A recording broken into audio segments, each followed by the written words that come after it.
सभी भक्तजन मिलके बोलिए संतोषी माता की जय। आज शुक्रवार को सुनिए संतोषी माता की बड़ी ही दुर्लभ व्रत कथा। एक बुढ़िया थी और उसके 7 पुत्र थे। 6 कमाने वाले थे, एक निकम्मा था। बुढ़िया माँ 6 पुत्रों की रसोई बनाती, भोजन कराती और पीछे से जो कुछ बचता सो 7वें को दे देती थी। परंतु वह बड़ा भोला भाला था, मन में कुछ विचार न करता।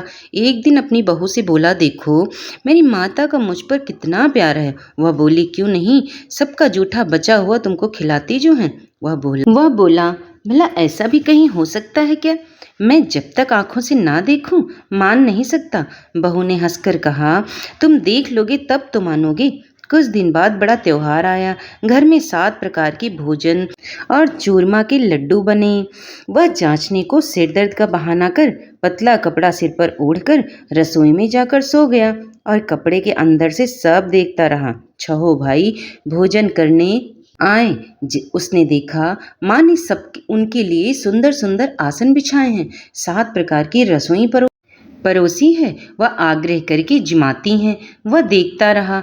6 भाई भोजन कर उठे तब माता ने उनकी जूठी थालियों में से लड्डुओं के टुकड़ों को उठाया और एक लड्डू बनाया। जूठन साफ कर बुढ़िया माँ ने पुकारा, उठो बेटा, 6 भाई भोजन कर गए हैं, अब तू ही बाकी है, उठना, कब खाएगा? वह कहने लगा, माँ मुझे भोजन करना नहीं, मैं परदेश जा रहा हूँ। माता ने कहा, कल जाता है तो आज ही जा। वह बोला, हाँ हाँ आज ही जा रहा हूँ। यह कहकर घर से निकल गया। चलते समय बहू की याद आई। वह गौशाला में उपले थाप रही थी। वहीं जाकर उससे बोला, हम जावें परदेश को, आवेंगे कुछ काल, तुम रहियो संतोष से धर्म आपनो पाल। वह बोली, जाओ पिया आनंद से, हमरो सोच हटाए, राम भरोसे हम रहें, ईश्वर तुम्हें सहाय, देव निशानी अपनी देखूं धरूं मधीर, सुधि हमरी मति विसरियों रखियों मन गंभीर। वह बोला, मेरे पास तो कुछ नहीं है, यह अंगूठी है सो ले लो और अपनी कुछ निशानी मुझे भी दे दो। वह बोली, मेरे पास क्या है, यह गोबर भरा हाथ है। यह कहकर उसकी पीठ में गोबर के हाथ की थाप मार दी। वह चल दिया। चलते चलते दूर देश में पहुंचा। वहां पर एक साहूकार की दुकान थी। वहां जाकर कहने लगा, भाई मुझे नौकरी पर रख लो। साहूकार को जरूरत थी। साहूकार उससे बोला, रह जा। लड़के ने पूछा, तनख्वाह क्या दोगे? साहूकार ने कहा, काम देख कर दाम मिलेंगे। साहूकार की नौकरी मिली है। वह सवेरे 7 बजे से रात तक नौकरी बजाने लगा। कुछ दिनों में दुकान का सारा लेन देन, हिसाब किताब, ग्राहक को माल बेचना, सारा काम करने लगा। साहूकार के 7-8 नौकर थे। वे सब चक्कर खाने लगे कि यह तो बड़ा होशियार बन गया है।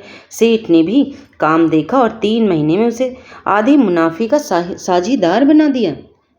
वह 12 वर्ष में ही नामी सेठ बन गया और मालिक सारा कारोबार उस पर छोड़कर बाहर चला गया। अब बहू पर क्या बीती सो सुनो। सास ससुर उसे दुख देने लगे। सारी गृहस्थी का काम करा के उसे लकड़ी लेने जंगल में भेजते। इस बीच घर की रोटियों के आटे से जो भी भूसी निकलती उसकी रोटी बनाकर रख दी जाती और फूटे नारियल के खोपरे में पानी। इस तरह दिन बीतते रहे। एक दिन वह लकड़ी लेने जा रही थी कि रास्ते में बहुत सी स्त्रियां संतोषी माता का व्रत करती दिखाई दी। वह वहां खड़ी हो कथा सुनकर बोली, बहनों यह तुम किस देवता का व्रत करती हो और इसके करने से क्या फल मिलता है? इस व्रत के करने की क्या विधि है? यदि तुम अपने व्रत का विधान मुझे समझाकर कहोगी तो मैं तुम्हारा एहसान मानूंगी। तब उनमें से एक स्त्री बोली, सुनो, ये संतोषी माता का व्रत है। इसके करने से निर्धनता दरिद्रता का नाश होता है और लक्ष्मी आती है। मन की चिंताएं दूर होती हैं। घर में सुख होने से मन प्रसन्न और शांति मिलती है। निपुत्र को पुत्र मिलता है। प्रियतम बाहर गया हो तो जल्दी आता है। कंवारी कन्याओं को मनपसंद वर मिलता है। राजद्वारे में बहुत दिनों से अगर मुकदमा चल रहा हो तो वो भी खत्म हो जाता है। सब तरह से सुख शांति, घर में धन जमा हो, पैसा जायदाद का लाभ, रोग दूर हो जावे तथा जो कुछ मन में कामना हो वे सब संतोषी माता की कृपा से पूरी हो जावे। इसमें संदेह बिल्कुल भी नहीं है। वह पूछने लगी, यह व्रत किसने कैसे किया जाता है? यह भी बताओ तो बड़ी कृपा होगी। स्त्री कहने लगी, 1.25 रुपये का गुड़ चना लेना, इच्छा हो तो 5.25 रुपये का या 11.25 रुपये का लेना। यह सहूलियत के अनुसार लेना, बिना परेशानी श्रद्धा प्रेम से जितना बन सके सवाया लगाना। 1.25 रुपये से 5.25 रुपये तक, इससे भी ज़्यादा शक्ति और भक्ति के अनुसार लें। हर शुक्रवार को निराहार रहे, कथा कहना सुनना, इसके बीच क्रम कभी न टूटे। लगातार नियम पालन करना। सुनने वाला कोई ना मिले तो घी का दीपक जला उसके आगे जल के पात्र को रख कथा कहना, परंतु नियम ना टूटे। जब यह कार्य सिद्धि ना हो, नियम पालन करना और कार्य सिद्धि हो जाने पर ही व्रत का उद्यापन करना। 3 मास में माता फल पूरा करती है। यदि किसी के खोटे ग्रह हों तो भी माता 1 वर्ष में अवश्य कार्य को सिद्धि करती है। कार्य सिद्धि होने पर ही उद्यापन करना चाहिए, बीच में नहीं उद्यापन करना चाहिए। उद्यापन में 2.5 सेर आटे का खाजा, इसी परिणाम से खीर तथा खाने का साग करना। 8 लड़कों को भोजन कराना। जहाँ तक मिले देवर जेठ भाई बंधु कुटुंब के लड़के लेना, ना मिले तो रिश्तेदारों और पड़ोसियों के बच्चों को बुलाना, उन्हें भोजन कराना। यथाशक्ति दक्षिणा दे माता का नियम पूरा करना। उस दिन घर में कोई खटाई न खावे। यह सुनकर बुढ़िया के लड़के की बहू चल दी। रास्ते में लकड़ी के बोझ को बेच दिया और उन पैसों से गुड़ चना ले माता के व्रत की तैयारी कर आगे चली। और सामने मंदिर देख पूछने लगी, यह मंदिर किसका है? सब कहने लगे, संतोषी माता का मंदिर है। यह सुन माता के मंदिर में जा माता के चरणों में लौटने लगी। दीनहीन होकर विनती करने लगी, माँ मैं निबट मूर्ख हूँ, व्रत के नियम कुछ नहीं जानती, मैं बहुत दुखी हूँ। हे माता, हे जगत जननी, मेरा दुख दूर करें, मैं तेरी शरण में हूँ माता, दया करें। यह शुक्रवार बीता। एक शुक्रवार बीता कि दूसरे शुक्रवार को ही इसके पति का पत्र आया और तीसरे को उसका भेजा हुआ पैसा भी आ पहुँचा। यह देखकर जेठानी मुँह सिकोड़ने लगी, इतने दिनों में पैसा आया, इसमें क्या बड़ाई है। लड़के ताने देने लगे, काकी के पास अब अन्न आने लगे, रुपया आने लगा, अब तो काकी की खातिर बढ़ेगी, अब तो काकी बुलाने से भी नहीं बोलेगी।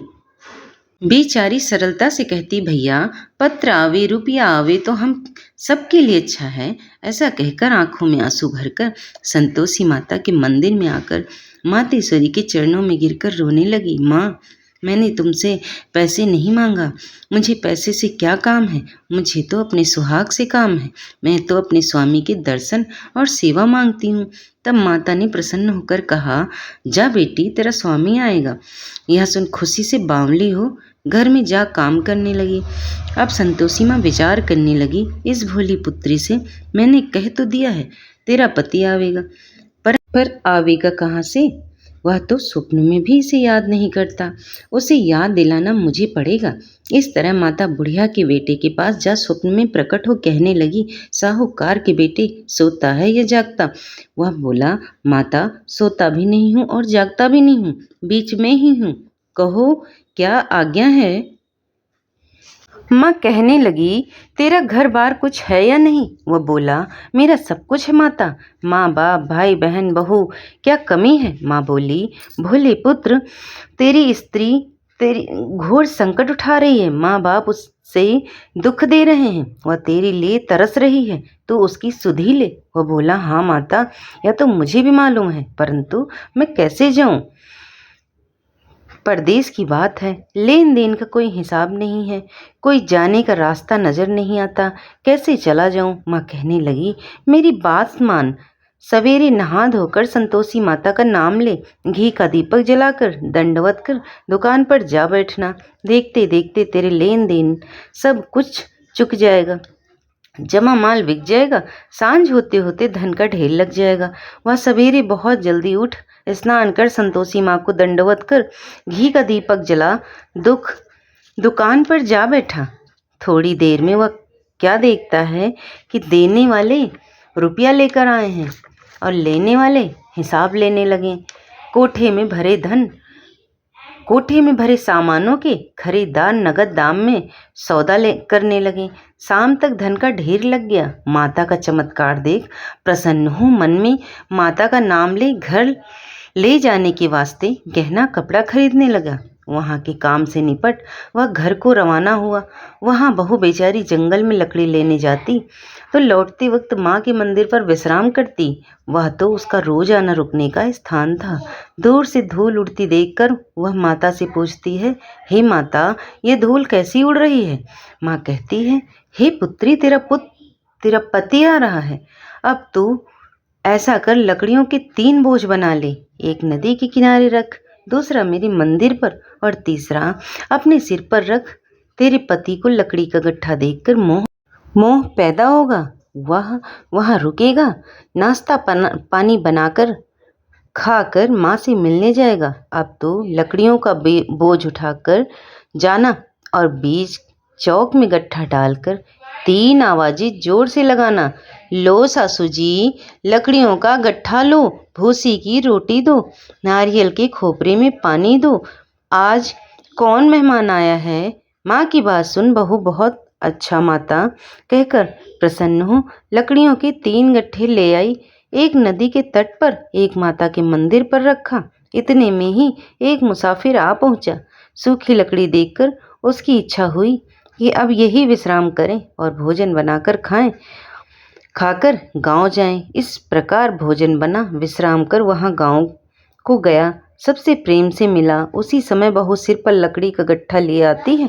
लकड़ी का भारी बोझ आंगन में डाल जोर से आवाज देती है, लो सासू जी, लकड़ी का गट्ठा लो, भूसी की रोटी दो, नारियल के खोपरे में पानी दो। आज कौन मेहमान आया है? यह सुनकर सास बाहर आकर अपने दिए हुए कष्टों को भुलाते हुए कहती है, बहू, ऐसा क्यों कहती है? तेरा मालिक ही तो आया है। आ बैठ, मीठा भात खा, भोजन कर, कपड़े पहन, गहने पहन। इतने में आवाज सुन उसका स्वामी बाहर आता है और लकड़ी और अंगूठी देख व्याकुल हो उठा और माँ से पूछता है, माँ, यह कौन है? माँ कहती है, बेटा, यह तेरी बहू है। आज 12 वर्ष हो गए तो जब से गया है तब से सारे गांव में जानवर की तरह भटकती फिरती है। काम काज घर का कुछ करती नहीं, 4 समय आकर खा जाती है। अब तुझे देख कर भूसी की रोटी और नारियल के खोपरे में पानी मांगती है। वह लज्जित हो बोला, ठीक है माँ, इसे भी देखा है और तुम्हें भी देखा है। अब मुझे दूसरे घर की ताले की चाबी दो, मैं उसमें रहूँगा। तब माँ बोली, ठीक है बेटा, जैसी तेरी मर्जी, कहकर ताले का चाबी का गुच्छा पटक दिया।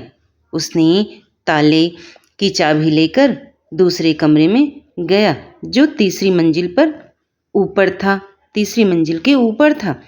उसे खोलकर सारा सामान जमाया। एक दिन में ही वहाँ राजा के महल जैसा ठाट बाट बन गया। अब क्या था, वे दोनों सुखपूर्वक रहने लगे। इतने में अगला शुक्रवार आया। बहू ने अपने पति से कहा, मुझे माता का उद्यापन करना है। पति बोला, बहुत अच्छा है, खुशी से करो। वह तुरंत ही उद्यापन की तैयारी करने लगी। जेठ के लड़कों को भोजन के लिए कहने गई। उसने मंजूर किया, परंतु पीछे से जेठानी अपने बच्चों को सिखलाती है, देखो रे, भोजन के समय सब लोग खटाई मांगना, जिससे उसका उद्यापन पूरा ना हो। लड़के जीमने गए, खीर पेट भर कर खाई, परंतु याद आते ही कहने लगे, हमें तो कुछ खटाई खाना है, खीर हमें नहीं भाती है। देखकर अरुचि पैदा होती है। बहू कहने लगी, खटाई किसी को नहीं दी जाएगी, यह तो संतोषी माता का प्रसाद है। लड़के तुरंत उठ खड़े हुए, बोले, पैसे लाओ। भोली बहू कुछ जानती नहीं थी, सो उन्हें पैसे दे दिए। लड़के उसी समय जा करके इमली खाने लगे। यह देखकर बहू पर संतोषी माता ने कोप किया। राजा के दूत उसके पति को पकड़ कर ले गए। जेठ जेठानी मनमानी खोटे वचन कहने लगे। लूट लूट कर धन इकट्ठा कर लाया था, सो राजा के दूत पकड़ कर ले गए। अब सब मालूम पड़ जाएगा जब जेल की हवा खाएगा। बहू से यह वचन सहन नहीं हुए। रोती रोती माता के मंदिर गई। हे माता, तुमने यह क्या किया है? हंसाकर अब क्यों रुलाने लगी? माता बोली, पुत्री, तूने उद्यापन करके मेरा व्रत भंग किया है, इतनी जल्दी सब बातें भुला दी। वह कहने लगी, माता, भूली तो नहीं हूँ, ना कुछ अपराध किया है, मुझे तो लड़कों ने भूल में डाल दिया, मैंने भूल से उन्हें पैसे दे दिए, मुझे क्षमा कर दो मैया। माँ बोली, ऐसी भी कहीं भूल होती है? वह बोली, माँ मुझे माफ़ कर दो, मैं फिर से आपका उद्यापन करूँगी। माँ बोली, अब भूल मत करना। वह बोली, अब ना होगी। माँ अब बतलाओ, अब वह कैसे आवेंगे? माँ बोली, जा पुत्री, तेरा पति तुझे रास्ते में ही आता मिलेगा। वह घर को चली, राह में पति आता मिला। उसने पूछा, तुम कहाँ गए थे? तब वह कहने लगा, इतना धन कमाया है, उसका टैक्स राजा ने मांगा था, वह भरने गया था। वह प्रसन्न हो बोली, भला हुआ, अब घर चलो। कुछ दिन बाद फिर शुक्रवार आया। वह बोली, मुझे तो माता का उद्यापन करना है। पति ने कहा, करो करो, खुशी से करो। वह फिर से जेठ के लड़कों से भोजन करने को कहने गई। जेठानी ने तो एक दो बातें सुनाई और लड़कों को सिखा दिया कि तुम पहले ही खटाई मांगना। लड़के कहने लगे, हमें खीर नहीं भाती जी, बिगड़ता है, कुछ खटाई खाने को दो ना। वह बोली, खटाई खाने को नहीं मिलेगी, खाना हो तो खाओ। वह ब्राह्मणों के लड़कों को लाकर भोजन कराने लगी। यथाशक्ति दक्षिणा की जगह एक एक फल उन्हें दिया। इससे संतोषी माता प्रसन्न हुई। माता की कृपा होते ही 9वें मास उसको चंद्रमा के समान सुंदर पुत्र प्राप्त हुआ। पुत्र को लेकर प्रतिदिन माता जी के मंदिर जाने लगी। माँ ने सोचा कि यह रोज आती है, आज क्यों ना मैं ही इसके घर चलूं, इसका आसरा देखूं तो सही। यह विचार कर माता ने भयानक रूप बनाया। गुड़ और चने से सना मुख, ऊपर सूंड के समान होठ, उस पर मक्खियां बिनबिना रही थीं। दहलीज में पांव रखते ही उसकी सास चिल्लाई, देखो रे, कोई चुड़ैल चली आ रही है। लड़कों, इसे भगाओ, नहीं तो ये किसी को खा जाएगी। लड़के डरने लगे और चिल्लाकर खिड़की बंद करने लगे। छोटी बहू रोशनदान से देख रही थी। प्रसन्नता से वह पगली होकर चिल्लाने लगी, आज मेरी माताजी मेरे घर आई हैं। यह देखकर बच्ची को दूध पिलाने से हटाती है। इतने में सास का क्रोध फूट पड़ा। बोली, इसे देख कैसी उतावली हुई है, जो बच्ची को पटक दिया है। इतने में माँ के प्रताप से जहाँ देखो वहीं लड़के ही लड़के नजर आने लगे। वह बोली, माँ जी, मैं जिनका व्रत रखती हूँ, यह वही संतोषी माता हैं। इतना कहकर झट से सारे घर के किवाड़ खोल देती है। सबने माता के चरण पकड़ लिए और विनती कर कहने लगे, हे माता, हम मूर्ख हैं, हम अज्ञानी हैं और पापी भी। तुम्हारे व्रत की विधि हम नहीं जानते। तुम्हारा व्रत भंग कर हमने बहुत बड़ा अपराध किया है। हे माता, आप हमारा अपराध क्षमा करें। इस प्रकार माता प्रसन्न हुई। माता ने बहू को जैसा ही फल दिया है वैसे सबको दें। कथा को सुनने सुनाने वाले, पढ़ने पढ़ाने सभी भक्तजनों पर संतोषी माता सभी पर अपना आशीर्वाद बनाए रखें। और अब सुनिए संतोषी माता की आरती। जय संतोषी माता मैया, जय संतोषी माता, अपने सेवक जन की सुख संपत्ति दाता। माँ जय संतोषी माता, सुंदर चीर सुनहरी, माता धारण कीन्हो, हीरा पन्ना दम के तन सिंगार लीन्हो। मैया जय संतोषी माई, गिरु लाल छटा छवि, बदन कमल सोहे, मंद हसत करुणामयी, त्रिभुवन जन मोहे। मैया जय संतोषी माई, स्वर्ण सिंहासन बैठी, चवर ढुरे प्यारे, धूप दीप नैवेद्य मधु, मेवा भोग धरे न्यारी। मैया जय संतोषी माई, गुण अरुचना परम प्रिय, ताम संतोष कियो, संतोषी कहलाई, भक्तन वैभव दियो। मैया जय संतोषी माई, शुक्रवार प्रिय मानत, आज दिवस सोही, भक्त मंडली आई, कथा सुनत मोही। मैया जय संतोषी माई, मंदिर जगमग ज्योति कम, मंगल ध्वनि छाई, विनय करे हम बालक, चरणन सिर नाई। मैया जय संतोषी माई, भक्ति भाव में पूजा अंगीकृत कीजे, जो मन वस्यों हमारे इच्छा फल कीजे। मैया जय संतोषी माई, दुखी दरिद्री रोगी संकट मुक्त किए। बहुधन धान्य भरी घर सुख सौभाग्य दिए। मैया संतोषी माई, ध्यान धरो जिस मन जन ने मनवांछित फल पायो। पूजा कथा श्रवण कर घर आनंद आयो। मैया जय संतोषी माई, शरण गहे की लज्जा रखियो जगदम्बे। संकट तुम ही निवारो दयामयी मांबे। माँ जय संतोषी माई, शरण संतोषी माँ की आरती जो कोई नर गावे। रिद्धि सिद्धि सुख संपत्ति जी भर के भक्त जन पावे। मैया जय संतोषी माई, मैया संतोषी माई। तो प्रिय भक्तजनों, कथा पसंद आई है तो प्लीज़ चैनल को लाइक शेयर सब्सक्राइब कर लें। धन्यवाद।